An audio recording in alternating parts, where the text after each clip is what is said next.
After an awakening, one of two things usually happens. In an abiding awakening, the awakening's permanent. This is what is commonly called enlightenment.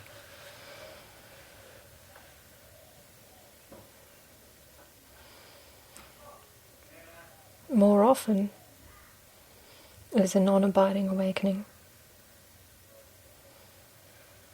where after the initial experience of awakening, the ego tries to reconstruct itself to varying degrees of effectiveness.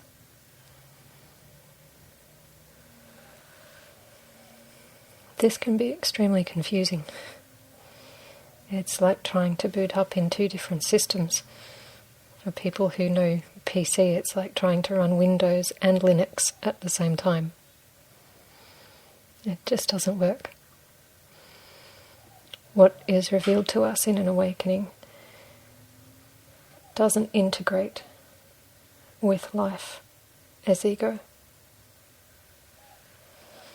And so we try to access memories, history, self, beliefs, worldviews, emotions, goals, values, all the things that used to guide us.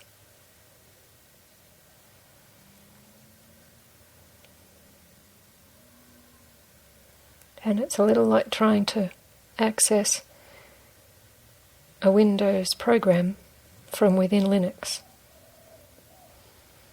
It just can't be found.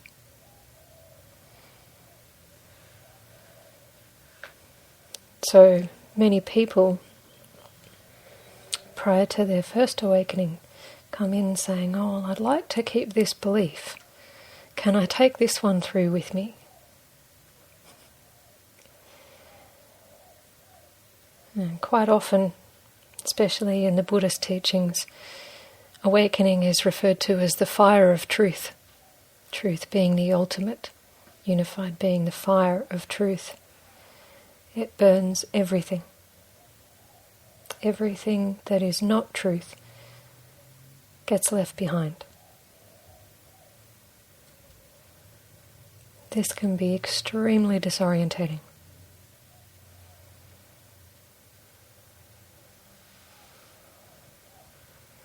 Everything that we used to know as being real, we used to believe in as true, we used to use to guide us through life as our sense of right and wrong, of good and bad, of heading in the right direction, of taking us closer to our dreams and goals, doesn't exist anymore.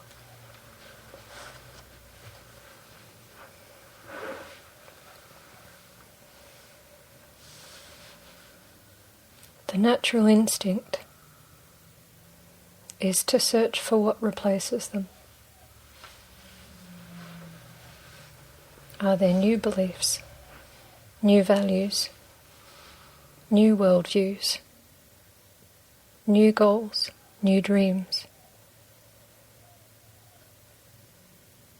new markers to help us orient to life in the awake space?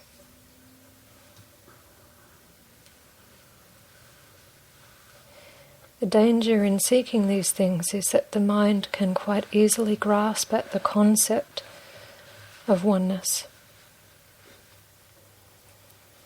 and create a whole new set of worldviews and beliefs and values.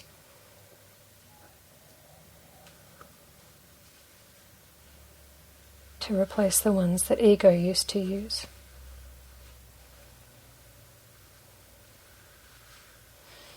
The easiest way to identify whether the ego is reconstructing itself in such a scenario is to look for the three needs of ego: the need to know, the need to be right, the need to control.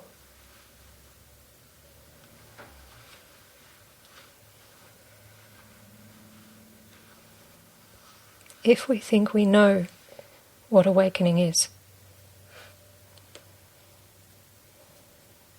If we think we know what unity means,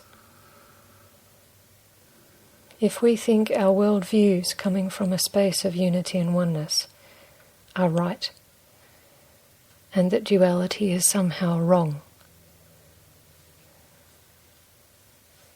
and if we're still under any kind of sense of control, no matter how subtle it might show, perhaps that we think we're in control of creating our next awakening.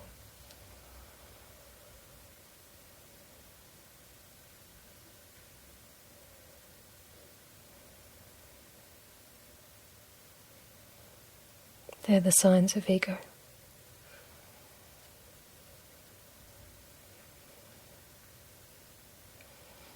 The ego wants nothing more after its first awakening, or rather, the awakening from ego. The ego grasps at the experience of awakening and wants nothing more than to have another one. And it's very addictive. Or rather, the byproducts of awakening are very addictive. The peace, the love that's felt, the universal bliss, the joy, the serenity,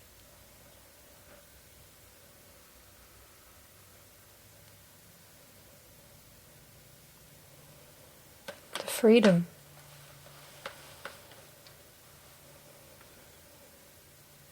freedom of all limits, freedom from negativity, freedom from wanting and seeking, freedom from longing, freedom from suffering,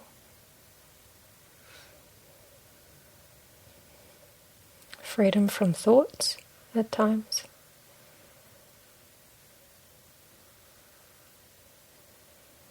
all these things are byproducts of the awakening itself.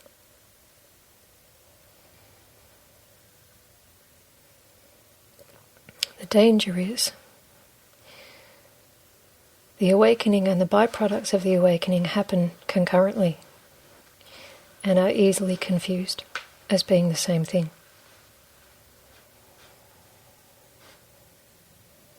And so when the ego seeks another awakening, what it's actually seeking are the states, the emotional states that come with an awakening, more often than not.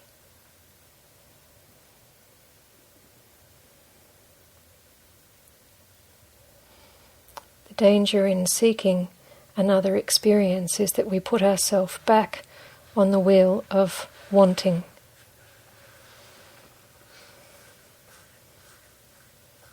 Driven by desire and pain.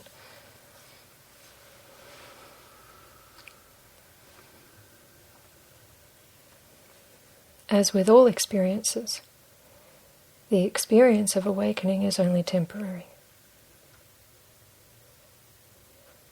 It will arise and subside, like every other experience.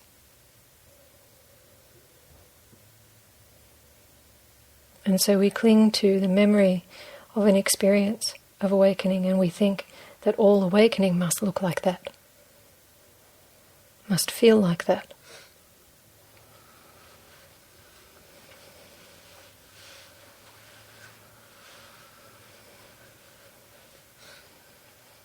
And so the most common response after an awakening is frustration at the sense of ego returning when we really want to be awake.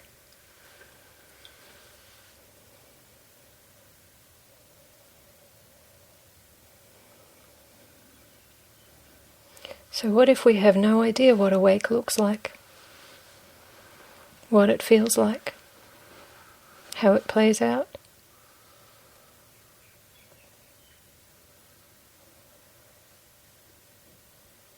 What if it looks like every experience and every emotion and every moment, including this one?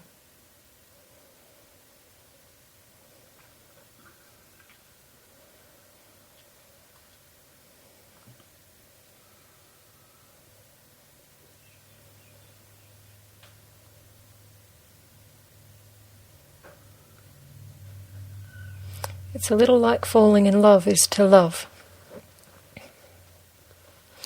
When we fall in love, if we become addicted to the experience of falling in love, then we have to continually fall out of love in order to fall back in love again and have that experience all over again. So we have this sort of, I got it, I lost it.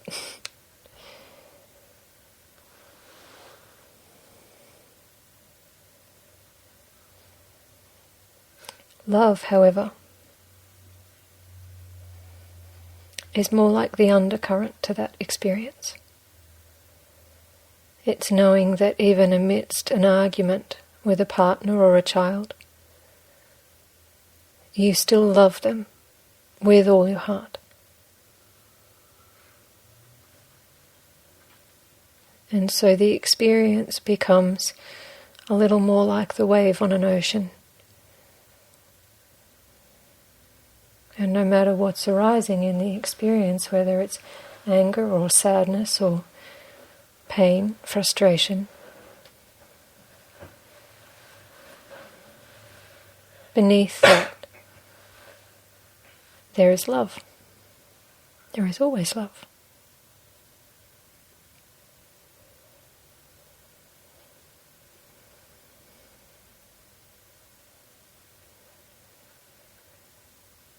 So if the awakening experience is like the experience of falling in love, if we fall into the addiction to having that experience again, then we have to keep falling back into ego in order to fall awake, and fall back into ego and fall awake in order to continually have the experience of awakening. But if we see that no matter what experience we're having,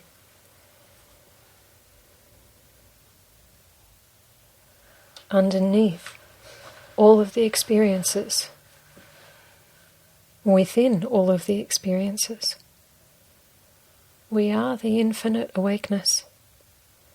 That's all there is. And so even amidst fear or stress or heartbreak, there is still the peace and the joy and the love.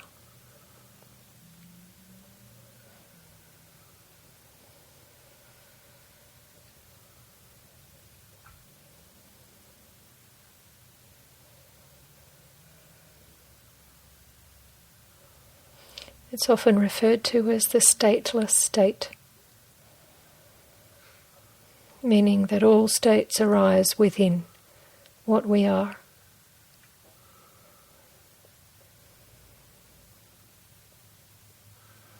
Including the ones in an awakening experience.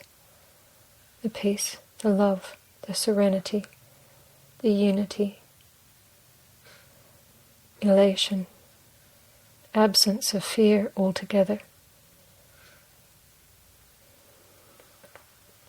They arise within what we are. They are states, as are sadness and pain, anger, fear and frustration,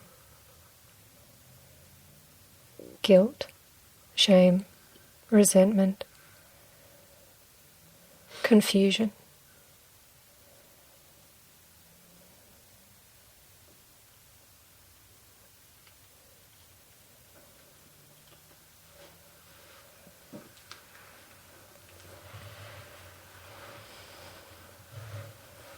The question is, can we redirect our attention to that in which all of these states arise?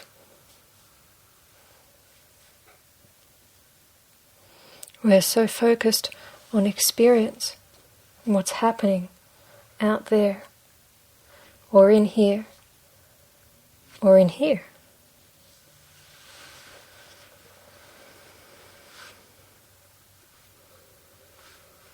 What is noticing what's happening? What are the emotions and the thoughts and the sounds and the sights and the sensations? What are they registering upon?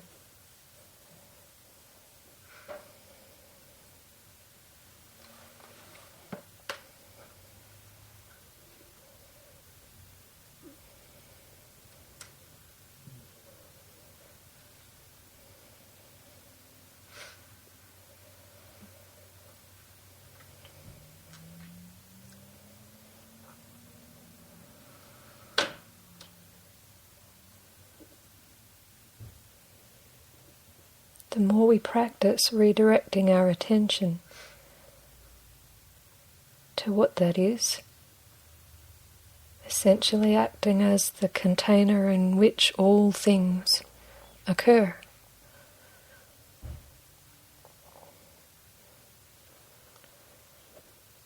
the less power we give to experiences and their ability to dictate how we think, how we feel, how we react.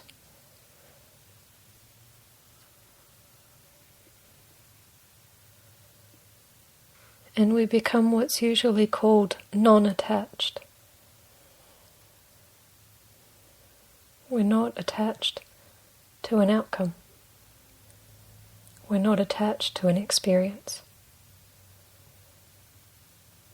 Attachment happens when we think that having something or doing something or becoming something or someone will bring us more peace, love, or happiness.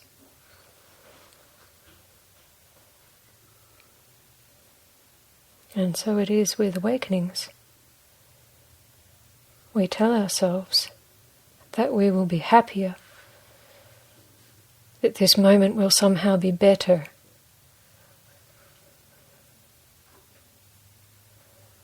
If I have another awakening.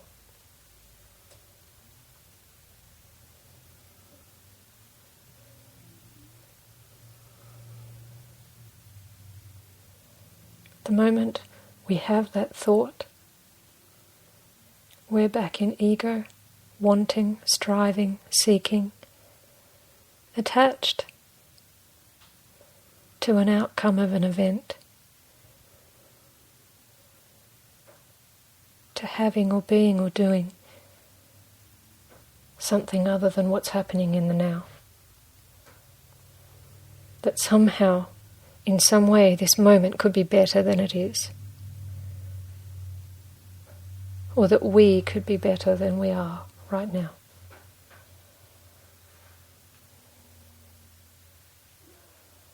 There is no better. There is no better than this. This is it. This moment is the magic.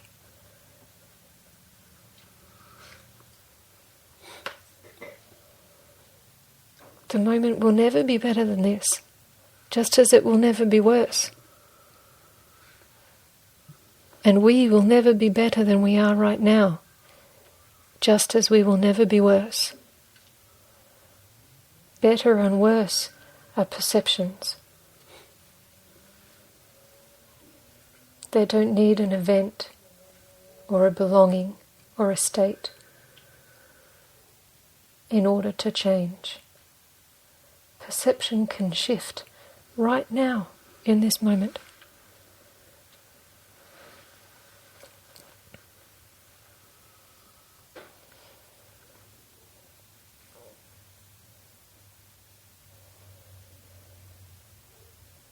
In NLP, there's a common saying, perception is projection, meaning that what we see in the world around us is a projection of who we are on the inside. So if we see struggle and suffering, it's because we project the thoughts and the emotions of struggle and suffering. If we see peace and love, it's because inside we are peace and love.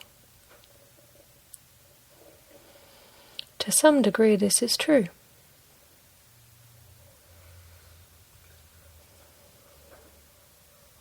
We will see what our minds filter in the moment.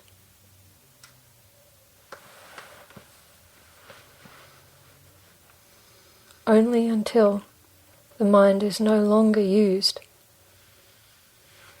as a filter.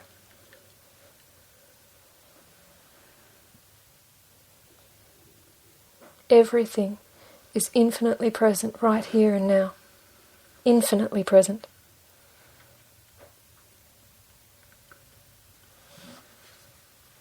If we can't see what it is we're looking for now, how will we see it tomorrow?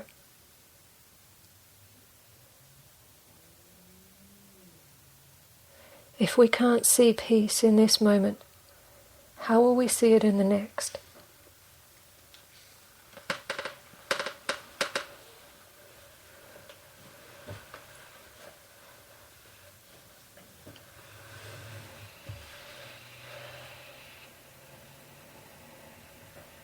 All there ever is grace.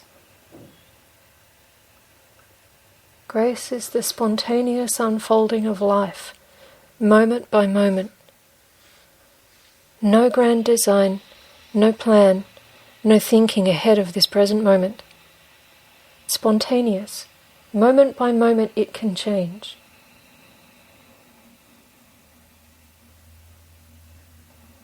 We are this grace. That's all there is. Some people call it spirit, some call it God, some call it energy, pure potentiality, life, Brahman, whatever we call it, it's all there is.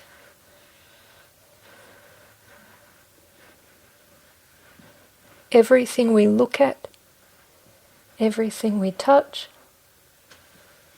everything we taste and smell and hear is it. Every thought we have, every feeling we have,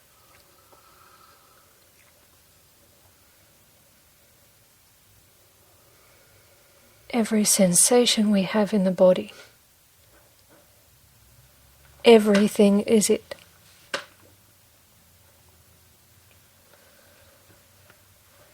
We can't get it wrong. We can't possibly get it wrong. This moment is exactly the way life wants it to be right now.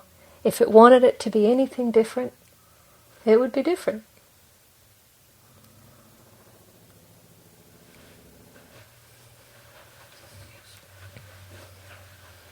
So whatever is coming up, if it's confusion or frustration, if it's ego or if it's not ego, if it's an awakening or a return from awakening, we can't get it wrong. Everything is exactly what life wants to experience right now. So forget about awakening. This is it, right now. Forget about chasing an experience. Forget about trying to feel something you don't think you feel, or perceive something you don't think you perceive. Forget about trying to attain something you don't think you have. And get rid of ego. Integrate ego, live with ego, live without ego.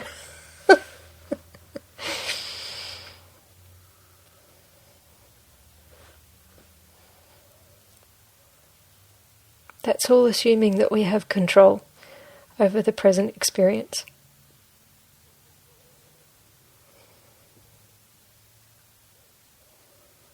If life wants to experience ego, through you in this moment, no matter how much you wish it to be otherwise. Ego will be experienced.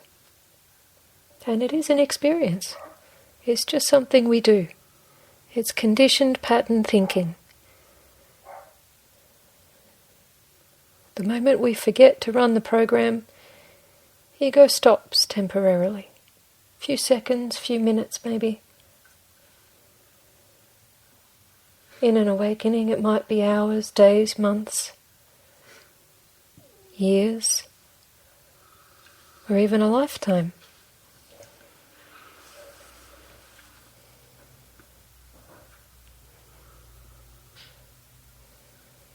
There is nothing to do. There is nothing to know. There is nothing to become. We are everything we seek.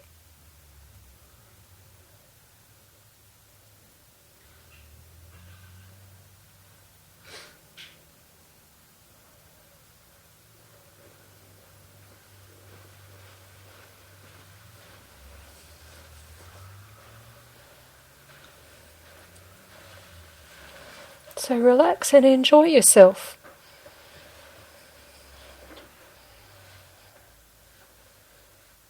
All of you.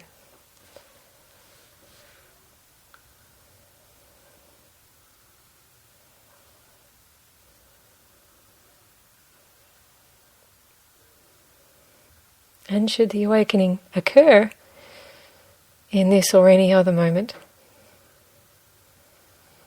allow that to be without attachment also. And recognize that just like every other experience, it too will end.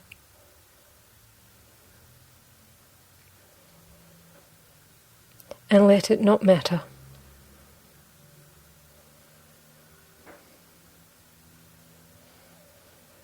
Because the side effects of awakening will remain. That recognition that it's all one, it's all God, it's all grace, it's all Brahman. The recognition never leaves you. Experientially it comes and goes. But once you've seen something, you can never forget.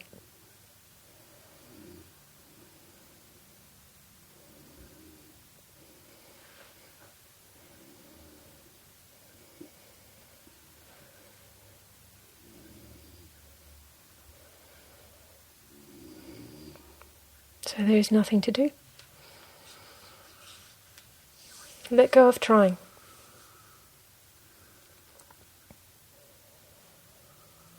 A friend of mine continually says, I'm getting there, I just need to let go of ego. Getting where? There is only here. The journey, everyone says, I'm on my own journey. There is only here. You draw a black dot on a piece of paper as the here, and there is nowhere else. Where does the journey go? It goes deeper into the here. Most of us live the breadth of our lives. Very few experience the depth of each moment.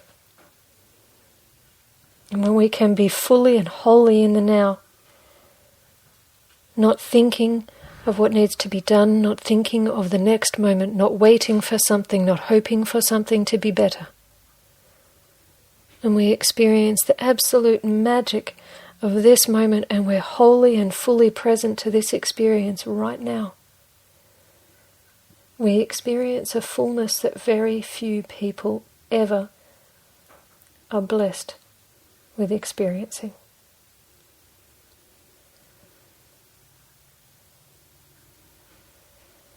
The richness and the fullness of the emptiness that is this moment. Emptiness, empty of self, empty of meaning. full of spirit, so infinitely full.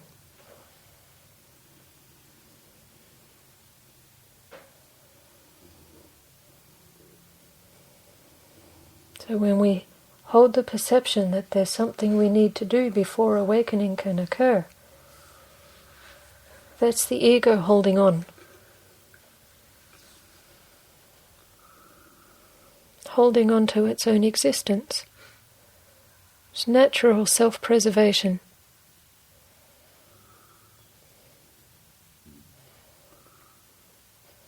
And its greatest fib is that we couldn't possibly exist, we couldn't function without ego.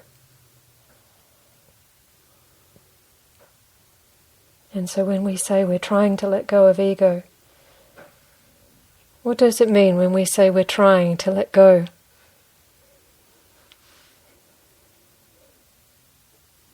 We're holding on. Yeah? Because we're either holding on or we're letting go. So if we're trying to let go, it means we're not letting go. We're holding on. So if we're trying to let go, that's a key.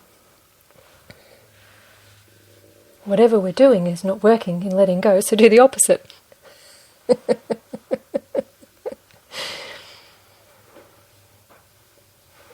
Awakening is the natural state.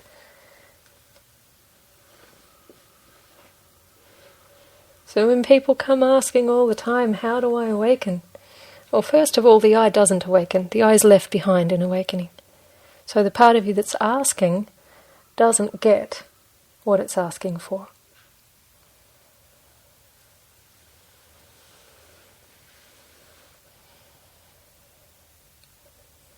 The most direct route to answering the how do I awaken question is saying, how am I unenlightening myself in this moment?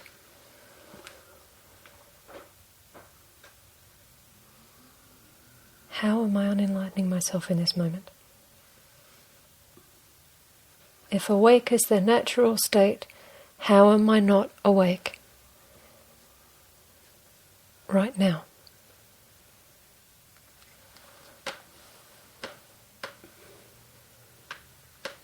It must be because we believe in something that isn't ultimately true. Whether it's a thought or a belief, maybe it's a perception that we see different forms and we believe that means we're different, we're separate.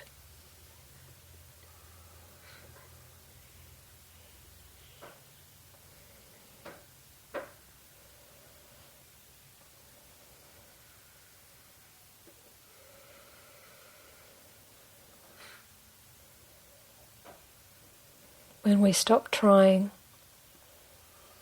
to be and do and have all the things that we're constantly trying to be and do and have, when we just stop, full stop, right here, right now. It's the runner seeking rest. It's always right here.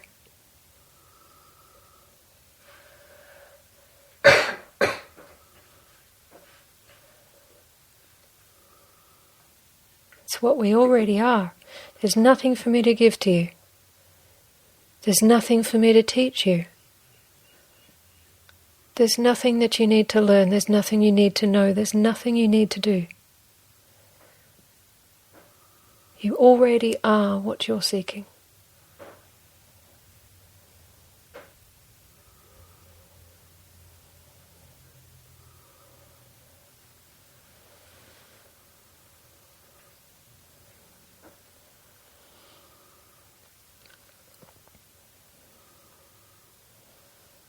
Truth is that which opens the heart and quiets the mind, Nirmala says.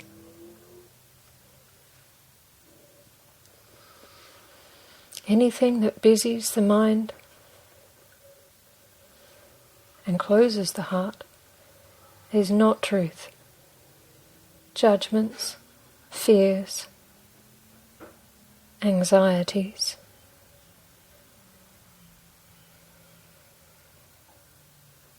limiting beliefs. They make us contract emotionally.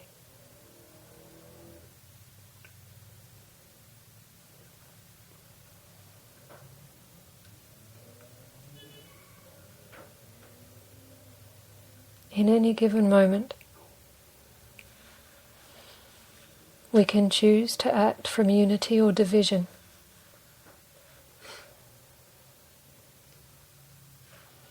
The judgments, the fears, the anxieties, the limiting beliefs, they're division.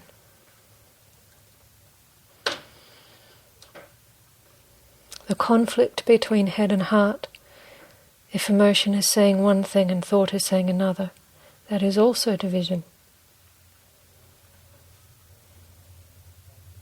If there is some sense, call it intuition, call it what you will.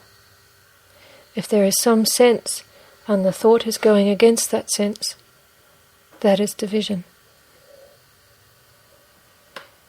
If there is a sense and the emotion is going against that sense, that is division. If there is anything that is in any way in two minds, or two hearts, or two messages about anything, there is division. And it can be extremely subtle.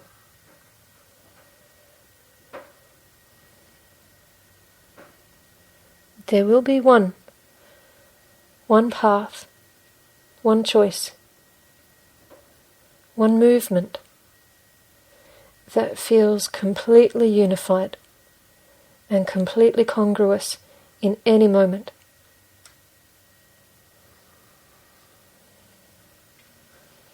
That is the path of grace.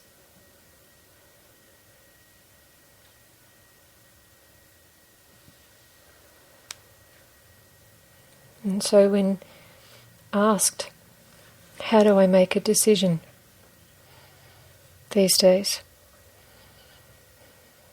The answer is I don't. A decision requires two or more choices to choose between. When there is only one path of unity, one path that feels completely congruous on all levels, there is nothing to choose.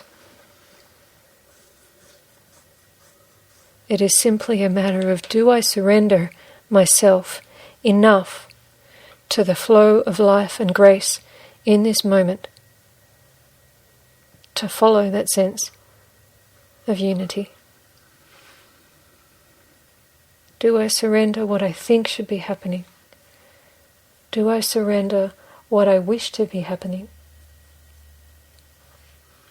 Do I surrender the fear and the judgments,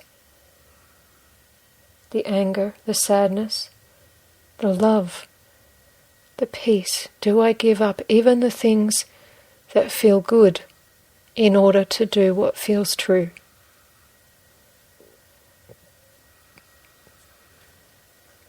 And sometimes that's tough. It comes back to the question, how much do you want awakening? Do you want to know truth more than you want anything else in life? Do you want to know truth even if it doesn't bring peace and love and happiness? Because what's seeking these states is ego. It's easy to pursue what feels good. It's not so easy to pursue something that might not feel good at all. And the fire of truth will burn everything that is not true. Every belief you've ever held, everything you thought was real, it will take it all from you, even the ones you wish you could hold on to.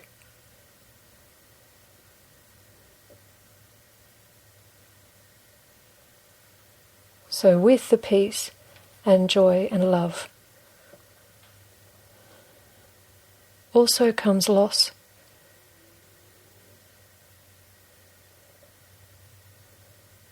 Although in the moment of awakening it doesn't feel like loss, because in losing all you've ever perceived to be real, you've actually gained what's really real. It's a much greater reality. You lose yourself, you gain the whole world.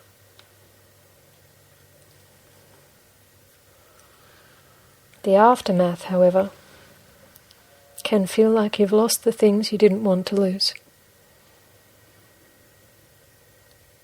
Are you willing to do that?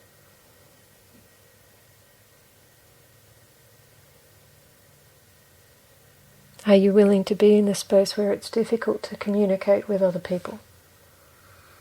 Where people don't understand where you're at, where you're living from, who you are now? They want to understand. They really, truly want to understand. They see you and all the changes, or the peacefulness, the space from which you carry yourself through life, the compassion that overflows to every other being.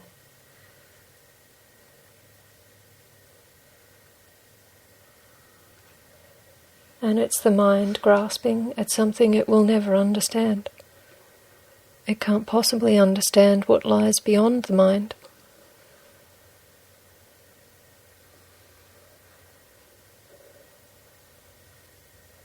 Are you willing to be that alone?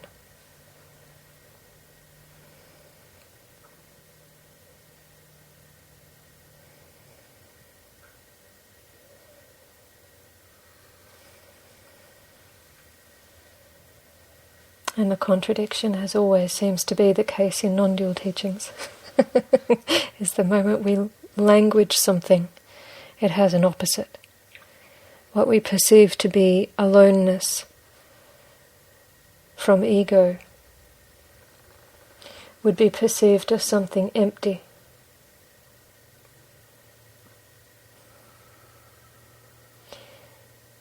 In fact, it's something very, very full.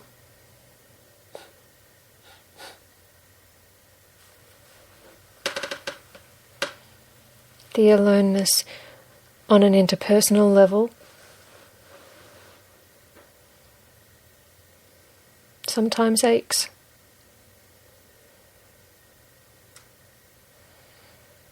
And yet the fullness of spirit that is sensed in its place is absolute.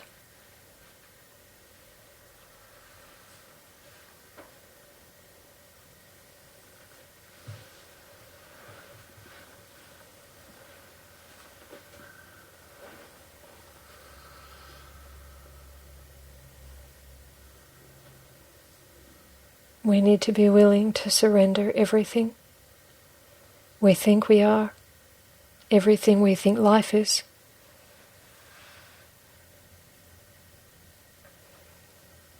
Everything we hold to be true.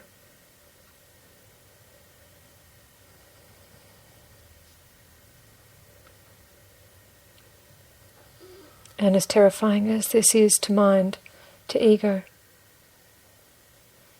the more we relax into this moment, the more natural it is that the letting go just spontaneously happens.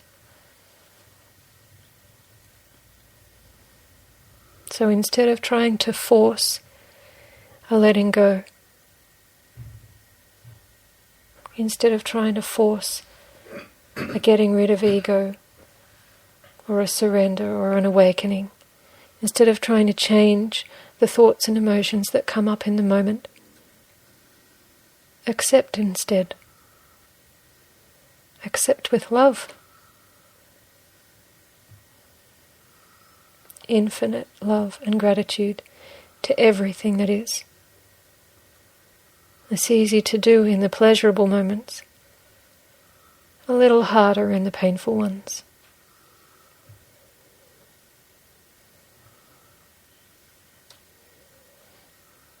Definition of love is space and attention.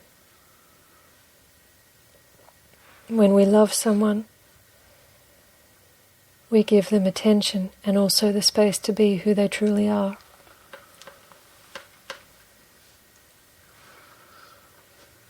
When we love an experience that is arising in the moment, we pay attention to what is arising and we give it the space to run its course. No judgments, no resistance, no trying to change it.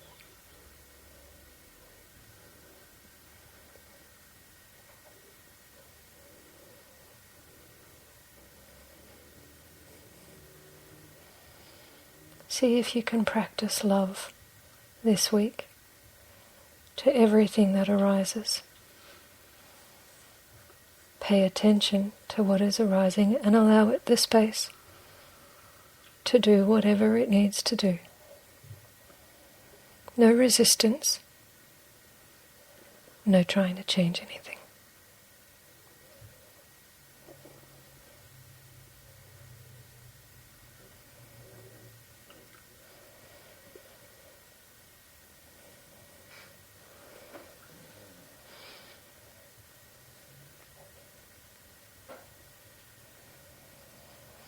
We have an unfinished question from last week.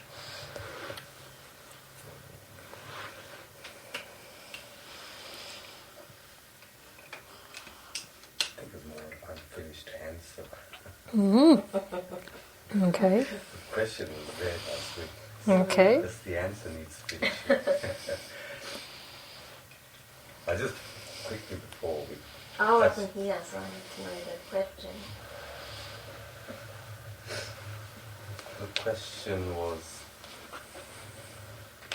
why do I feel uncomfortable, or why do I feel saddened or whatever when I hear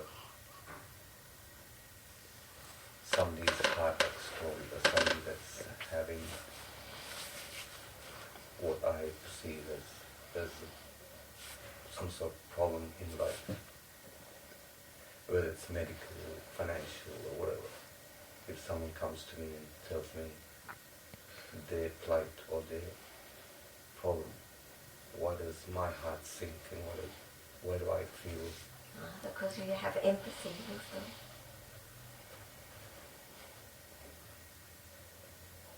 Some people are more like that than others, though.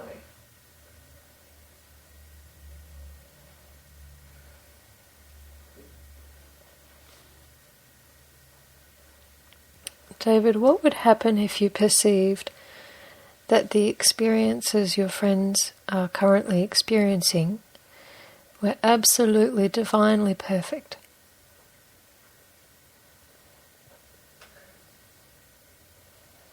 I understand that, but it's hard to accept that.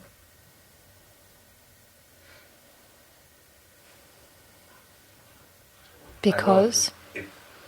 Today you probably clarified it a bit more, that it could not be any more perfect than what it is now, and it could not be any worse than what it is now.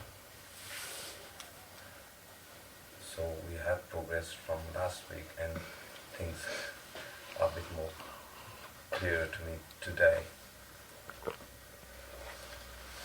And it also sort of eliminated the question I had of hope. I always thought it's good to have hope that the next moment is going to be better than this moment. Tomorrow is going to be better than today.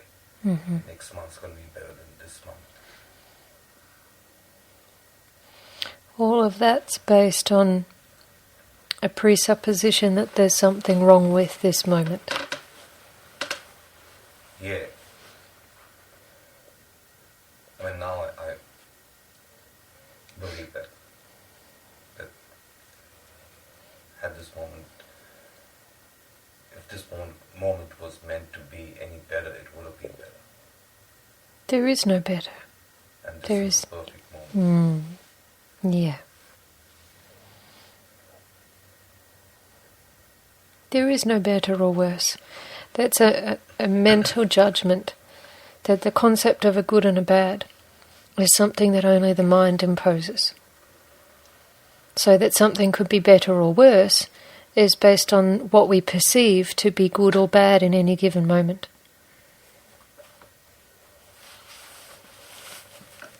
That's a perception that can be shifted. Well, something that we perceive to be a bad experience, for instance, health, for example, my story of being sick for so long, right? That could have been perceived as a bad thing. And amidst that, an awakening occurred. Does that make it a good thing? I think too, like with my illness as well, that you find your strength. I think when you have to deal with an illness on a day-to-day basis, that you really do find out what you're capable of. Find your strengths. The short answer, David, is that within anything there is both bad and good, and it's neither bad nor good. It just is. It's the mind that starts its little story saying that something is so terrible and so tragic. Or it's looking for the lesson, or it's looking for the positive, or what came out of it. It's the mind searching for meaning.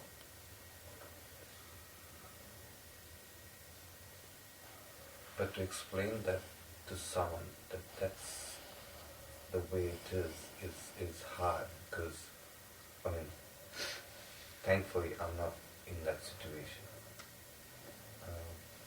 But somebody who is, say, in pain or in financial difficulty, and you say, look, that's the way it's meant to be. It's not taken well. It's hard, a big pill to swallow. Can be. It can be. To tell someone. It's simply perception. They're on their part as well, right? Is that they can be in that moment perceiving that something is so terrible, or they can just delve into it with curiosity and say, okay, well, I haven't experienced this sensation before. What's it like to have this sensation in the body? I haven't been sick in this way before. What does that feel like? Instead of going, oh my gosh, I'm still sick, I still can't work. How am I going to pay the bills next month? Right? It's all perception. And when the mind falls away, as they call it, thinning the mind, when the mind falls away, what's left? It's nothing but the experience of the moment. Without the story, all the suffering falls away as well.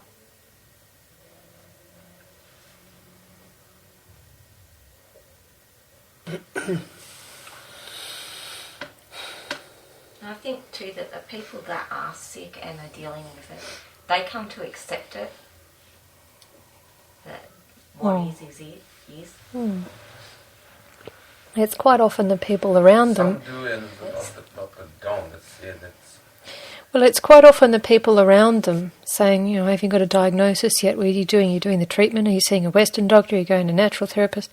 Can I recommend someone for you? It's out of care and compassion, they're trying to help. And as Jenny said, you know, in that moment where you've fully accepted that you have no control over the illness, and it's either going to heal or it's not, and it might take a week and it might take a year, it's not that you're giving up. That's what's most commonly perceived, is that you're giving up. You think you're powerless. It's not that you're powerless, it's that there is no power at all. There's no control at all. It's not that by me recognizing I have no control, that I let somebody else control for me. It's more like there is no body to control. And so what happens, and there's no attachment either way. And so everyone around is so concerned because they're mostly, when it comes to health, they're perceiving that death is a bad thing, right? As if this illness happens to take their life, that would be tragic.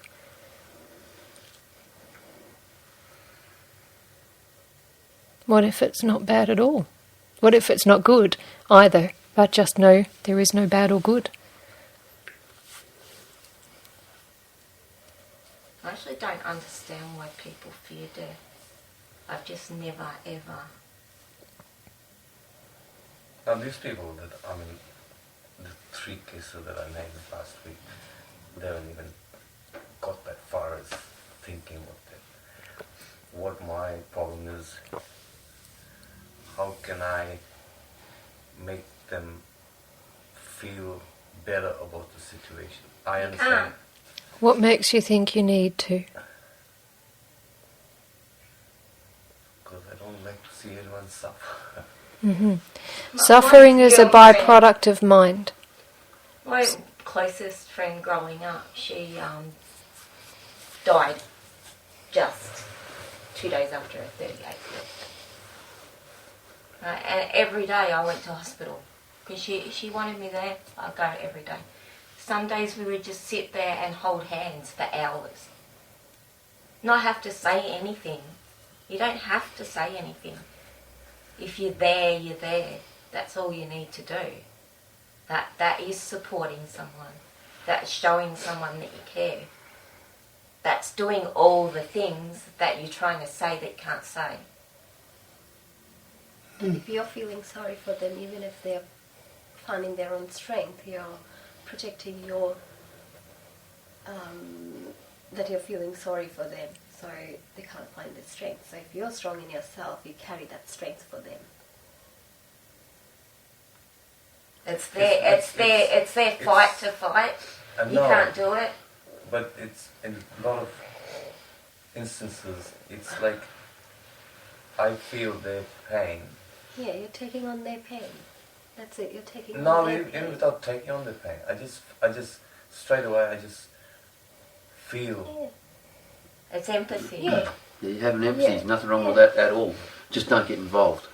Unless Unless don't they ask take you it to, too don't far. get involved. You understand their pain. So you're understanding, you're feeling how they are feeling. That's all. Suffering is a byproduct of wanting something to be different than what it is. So it's literally an intense resistance to what's happening in the moment. Suffering is something that's created from within a person, and from within a mind. One can experience extreme health challenges, extreme pain, extreme poverty, and no suffering. Because if they surrender fully to the experience of whatever is arising in that moment, there's no resistance, there's no suffering. So what you're perceiving to be suffering on behalf of someone else is your projection. Yeah? Is that you're seeing someone who's sick and assuming that means they're suffering. They may not be. They may just be sick. Yes, Steve says to me often about that he sees me in pain all the time and he feels bad and he feels sorry for me. Oh, I don't feel sorry for myself, so I don't know why you do. He's like, it's just I see you in pain and, I know how tired you are. But the thing is, to still get up and do what I've got to do. Once I'm really tired, I'm going to just stay in bed and do what I don't have to do. But, I don't feel sorry for myself. There's no point, and I don't like it when he says he feels sorry for me. There's a lot of times I feel, as you said, feel the pain of your friends or family who you were talking about. I see a lot for my parents, what they're going through. But again, I can just understand, empathize, and love. It's not just because they're far. No, even if they were close by, that's all probably I can do.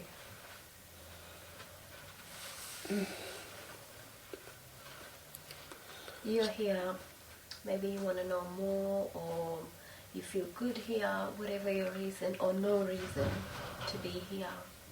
Maybe they're not there. They are where they have to be.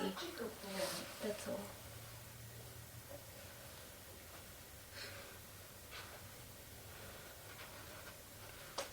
I'm going to sort of maybe go a little bit from my perspective, the way I understand it. Aren't we the same one, acting to be all these different ones? Aren't we the same beings in 6 beings here? Isn't it the stillness looking from the consciousness into a smaller consciousness, divided, but it's still the same one? Because the way my experience is, I'm even seeing myself talking to you, so to speak, behind. I know here, but there is a higher awareness, if you like, is witnessing this talking and explaining.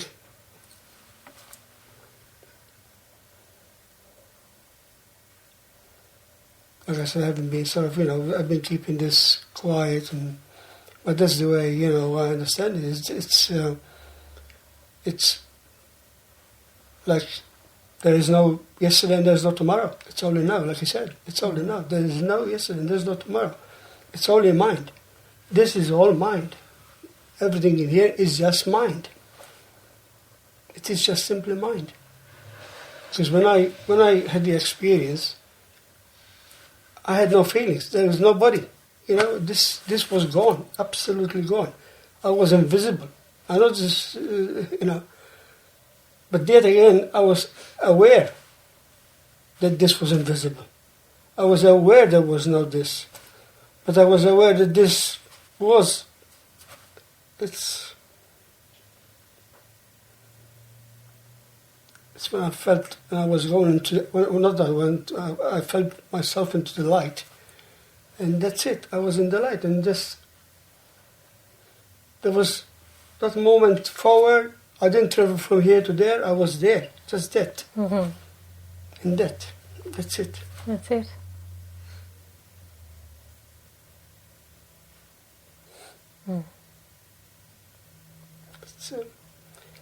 Because that's, of course, the mind and the ego, say, but, and when you mentioned before that, the awakening to the mind, it was 2000. To the truth, there is no 2000.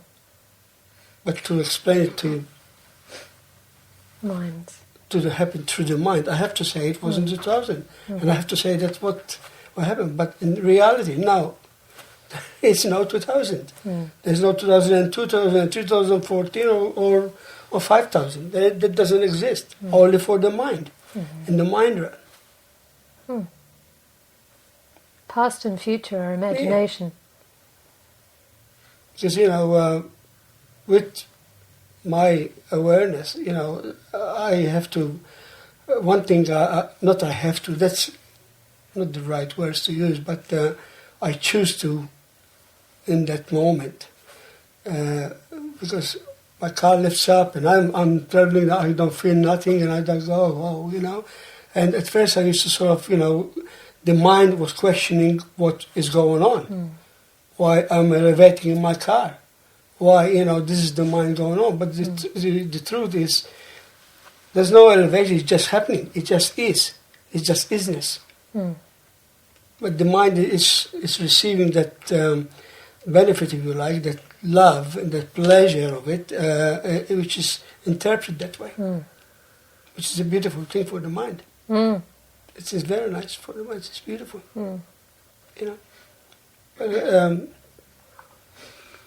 But again, the point I'm trying to make is about sickness, and because I'm a bit like him. The person was a bit like him. I was working with in St Kilda with people homeless, prostitutes, drunks, drug addicts.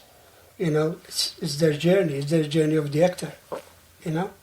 But before I knew that, my heart used to go out I used to participate, inside, I used to get up at 4 o'clock in the morning. I didn't have to start till 6. Go and make them coffee because they're sleeping around, and it was 3 degrees outside, and the mind was suffering, But now I know it's just it's not that you lose that, but you get awake to the truth. It is what it is. And I had to come to terms. My physical mind had to come to terms with that, to accept it, because the mind kept saying, where's your compassion, where's your love, all that time you gave, and helped others. No, but that was the mind. It's the acceptance. It is what it is. I still struggle, like even, with, I don't know if Leia saw because she doesn't watch the news at all, but we were driving back from Bendigo on Monday, so I wouldn't have known either. But the radio was on, but every channel that was on, it was a siege. So you knew about the siege on Monday and 2 people were killed? Facebook tells everything. Yeah, well, on Monday at the Link Cafe in Sydney was about 10 o'clock in the morning, was taken over by a guy with a shotgun. And he had all the staff, but they had their arms up, holding up Jihad, is that what it is? Jihad. Flags and things like this, and kept telling him that he wanted a phone call from the Prime Minister, and he wanted, it was only stupid things. He wanted an ISIS flag and a phone call from Tony Abbott. Yeah, that's it. That's what he wanted. Right. Anyway, that went on for what? 17 hours. 17 hours, yeah, 16, 17 hours. Some people got out earlier, 3 people got out earlier, and then they made a run for it again later because he fell asleep, and some more made a run for it. But earlier in the day, the male manager that was on, he was only a young guy, wasn't he? He'd beaten the shit out of him. And then another woman was protecting her friend who was pregnant. Now, I think 4 people were shot. The manager, he was killed. And the other woman that was protecting her friend, the pregnant woman, died. But she actually died of a heart attack. She wasn't shot, I believe. So 2 people died.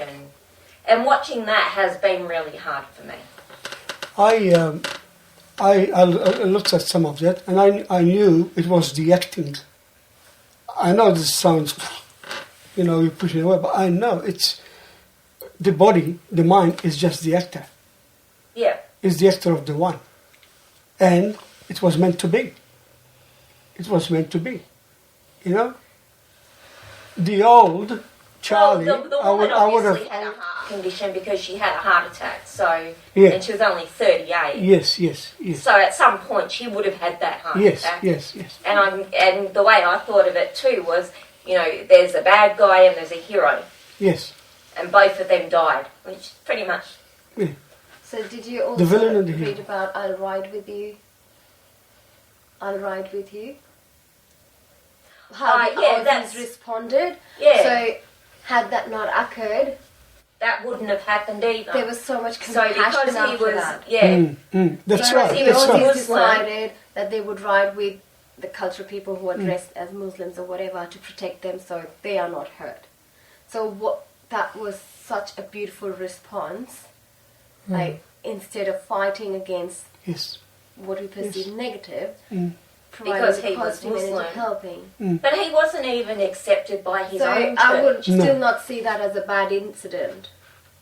I do feel for whoever was involved, but sending love to all, not just the victims, but also the person who was there. He actually needs more love. Yeah. Of course. His mind was sick. Children in Pakistan So love is are truth. killed, I heard, I read on Facebook. It's all love. It's Again, all an it's all expression love. of the divine. So they And all it's need something that the children. mind won't ever wrap itself around the concept that everything is perfect as it is. The mind will never truly get that. love. No, I don't know. Because there's always, within the mind, there's always judgments that something is wrong. That was the good that came out of this whole situation. But also, the bad that came out was all this anti-Muslim sentiments. But then that's what we were saying with the drive, offering Muslims someone to drive with them That's how to we need work. to respond, actually, instead of reacting. That was a good reaction.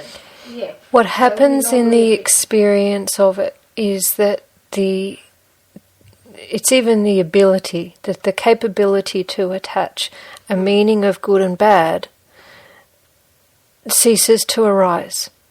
It's not that the mind physically stops doing it or somehow changes its natural instinct to put a good and a bad label on something. It's just, it doesn't happen. So all these people tell me all these supposedly tragic things happening in the news, and there's literally a neutral response internally.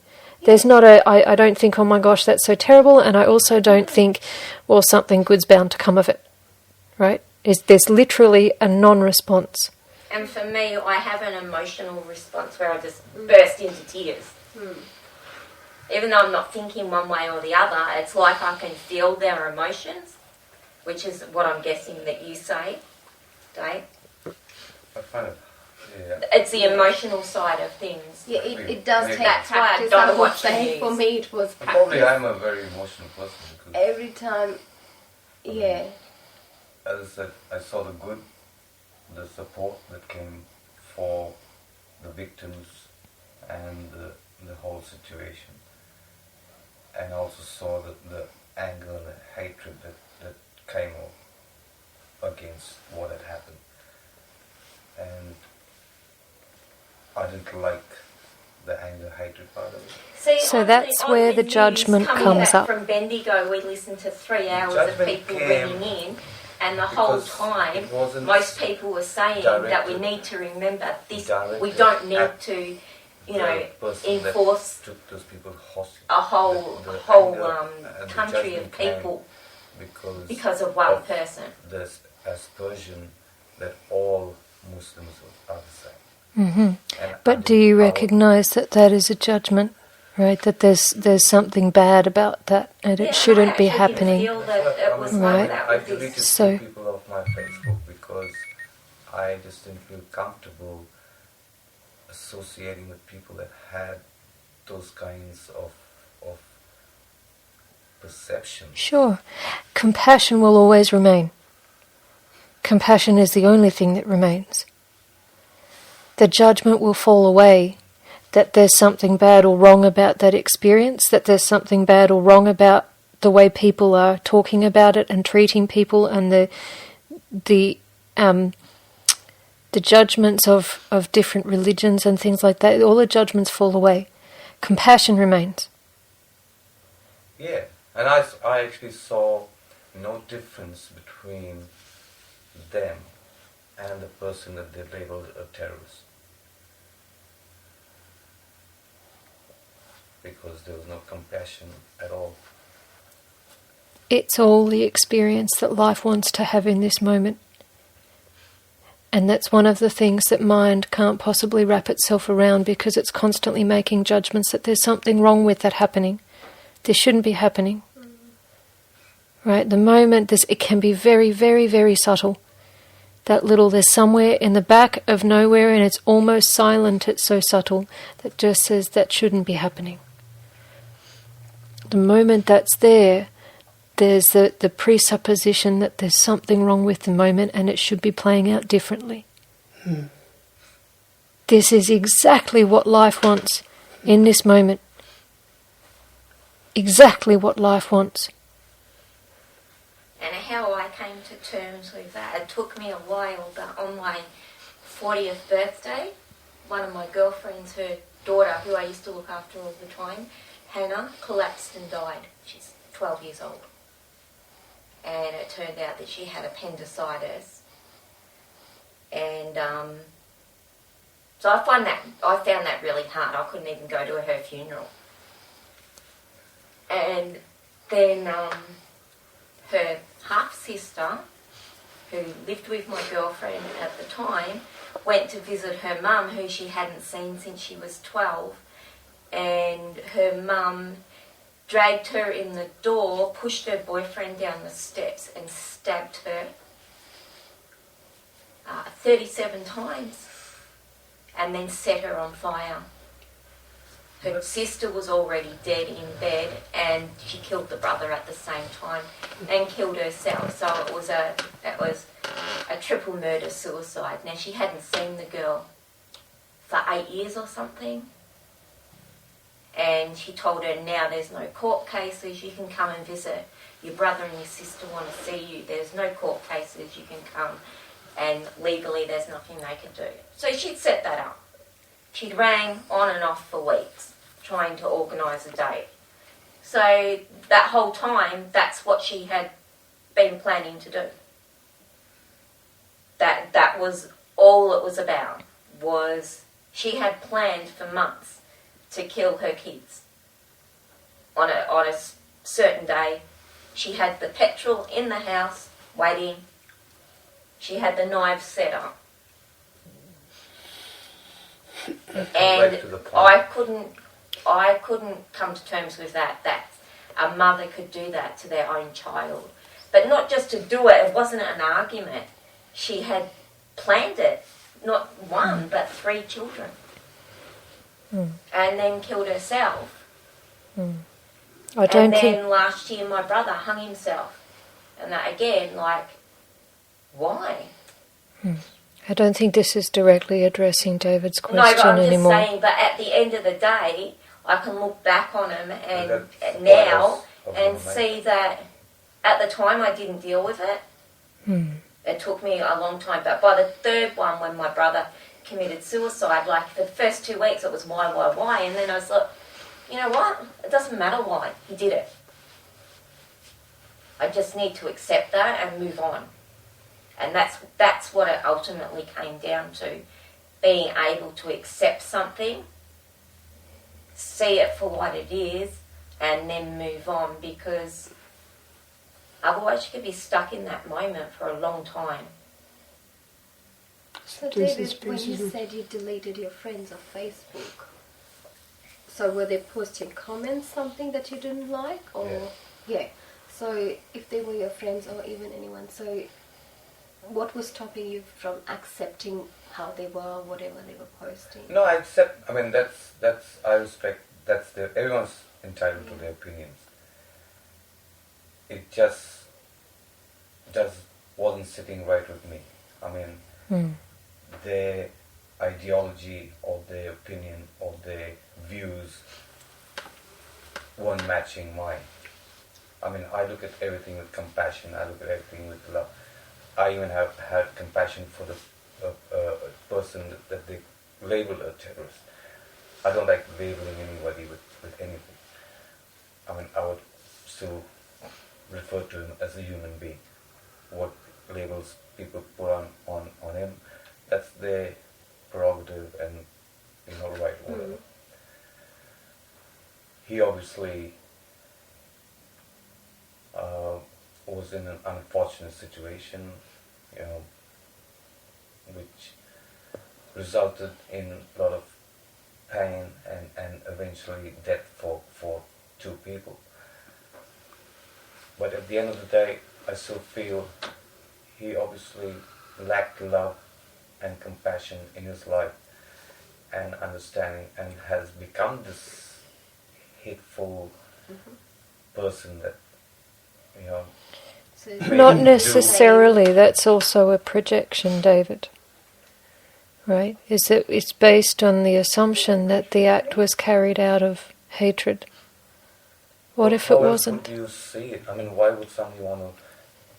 Do you know this is only a dream?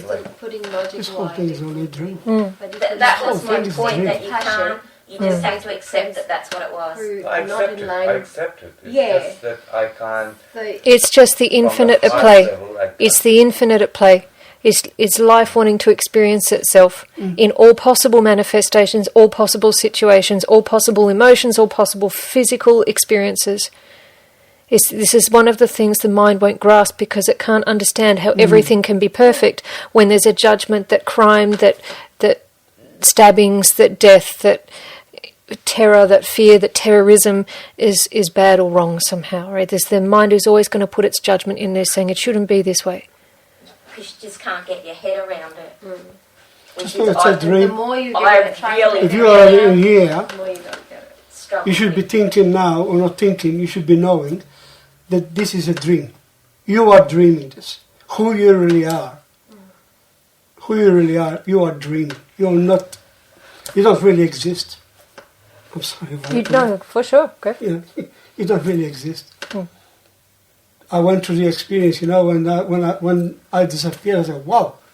We're just in a vessel Yeah. that grounds us to earth. Yeah. That's Who you are is him, if you want to say him or her, life.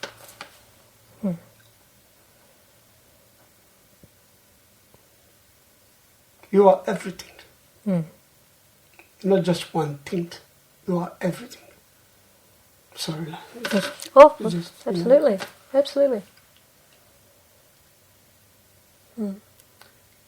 Just so the whole dream and is the one loving and expressing himself the way, the way it's meant to be, as you say. Everything what's happening is perfect. There's nothing wrong. Even what the mind sees as the worst of the worst, it is perfect. Perfect. And this is, I'm repeating myself from last week, but this is the core of everything, despite the empathy, despite the compassion, despite the everything else that's arising in the moment. The core of it is that on some level there's a judgment that there's something wrong with what is. And so this shouldn't be happening. This is a horrible thing to have happen. That the health thing, that the poverty thing, that my friends shouldn't be going through this experience. And it's natural for the heart to say it doesn't want someone to suffer, especially someone we care about so deeply. It's natural. But when we truly recognize that we are the infinite being and they are also the infinite being, and that infinite being cannot be touched or harmed by experience. The physical body may take a battering with illness. Experience might take a battering due to lack of money. But at the end of the day, the infinite being is always the infinite being. If this body dies, it lives on in this one, and this one, and this one, and this one, and this one. It's infinite. There's nothing wrong with this moment. The ego thrives in that.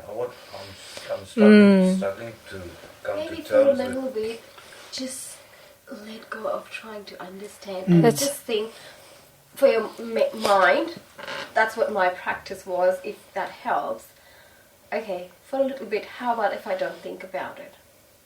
And see what comes up. And then you start to understand more and better, and then it quietens the mind. That worked for me. So, maybe. So what are you struggling with the most? Two things that have come to mind at the moment. One is if we all one, right? Now if something's happening to you, it's happening to me.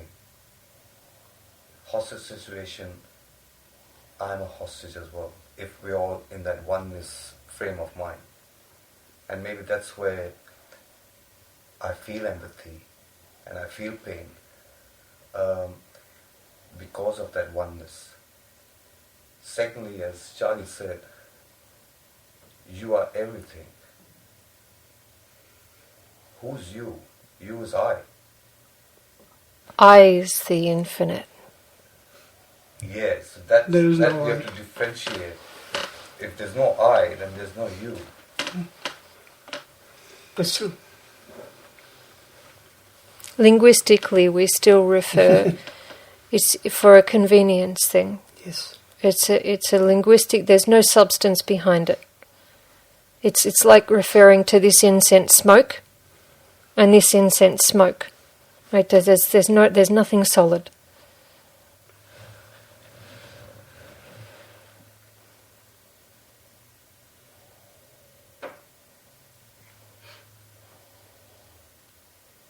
That's it.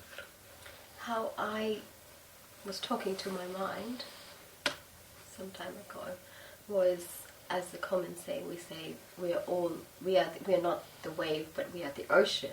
And what I talked to myself was, we are all the ocean.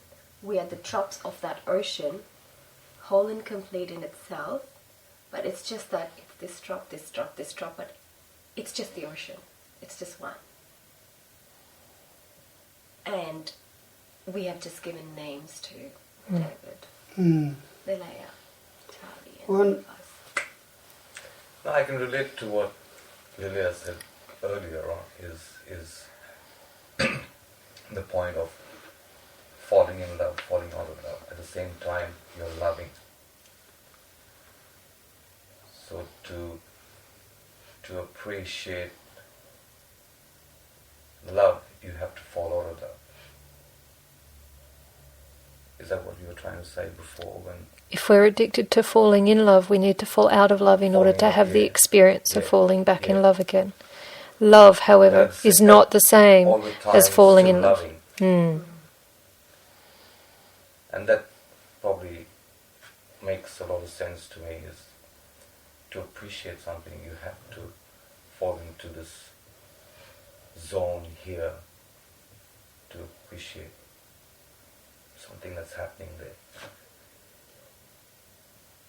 Also, what I did was, what I perceived as suffering or negative situation in my life, or the dark night of the soul, blah blah blah. The last time I was going through one of such experiences, so-called, I just said, okay, what's the worst that can happen? This. My fear was going back to India. Okay, what will happen? I was not working for a year. I didn't have the money. What is going to happen if I'm not able to pay bills? I'm not able to give money for the rent or anything. What is going to happen? And suddenly when I was just saying, okay, suddenly I lost that fear. Oh, okay. If I have to go back to India, if it's whatever, what would it feel like? And the moment I started to think about what would that experience feel like, rather than giving it a negative connotation, oh my God, that will be so worse, or anything like that. How does it feel like if I didn't have a house? There are millions who are homeless. How do they feel? What is it like to be homeless? What is it like to be totally out of money, that you have nothing, absolutely nothing? Because I can tell you that one. I did go to a really low extent. I still have debt, but I still have food now, and I'm paying the rent and everything. But that time, my parents and my friends were helping me. So in a way, I did have the money and the food and the shelter and everything, petrol in the car. What if I had nothing? That time, I just said, okay, what is it going to feel like? And I just imagined. I would call it now, tried to imagine, because in that moment, suddenly it all disappeared. It just disappeared. So my suggestion would be, use the curiosity. That's a key to getting more present to any experience. Use the curiosity. Ask the question, what would it be like? And instead of getting caught in imagination, get caught in what is physically, emotionally, mentally, spiritually happening right now. Come back to presence. For you. You can't imagine what's happening for somebody else because you'll never be in their body or mind to know, right? What is happening right now for you? And use that curiosity. What does it feel like to be in empathy with those friends? What does it feel like to be having these thoughts? And allow them space. That's the love, Pay attention to what's arising and give it space to be what it is. Right? I can understand where he's coming from in a lot of ways because, like I said before, my mind, when it was trying to topple me, basically, my compassion, and the person is very compassionate, and it was trying to take me there. What's wrong with you? It just sort of, I had to sort of get rid of that, move it away.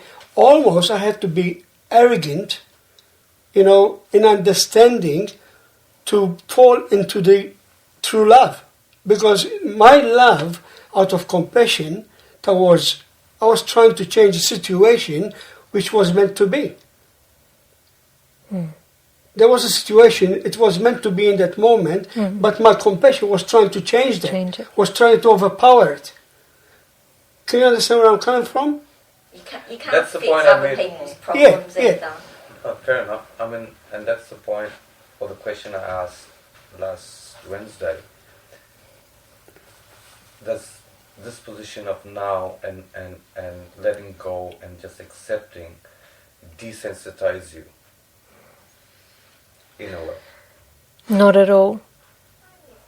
If anything, you're much more sensitized because there's no resistance, You're right? more sensitive to your inner being. Absolutely. But are you sensitized to another being? From the literal definition, yes. You are more sensitive to what's going on for other people, and you also are free not to buy into that. So you can be very sensitive. You can pick up instantly what's going on for somebody else on an emotional, on a physical, on an intellectual level. You can pick up instantly. You're very tuned in. But you don't have to partake in that anymore. I have to. What can I do to? I know it's talking about I have to practice. Relax. There is nothing to do. It's the mind pulling you back to the person. Relax. Allow whatever is arising to arise. Don't judge it, don't shut it down, don't stop it, don't exacerbate it. Be with it. Crying, just cry. Just be with it. And allow it the space to be whatever it needs to be in that moment.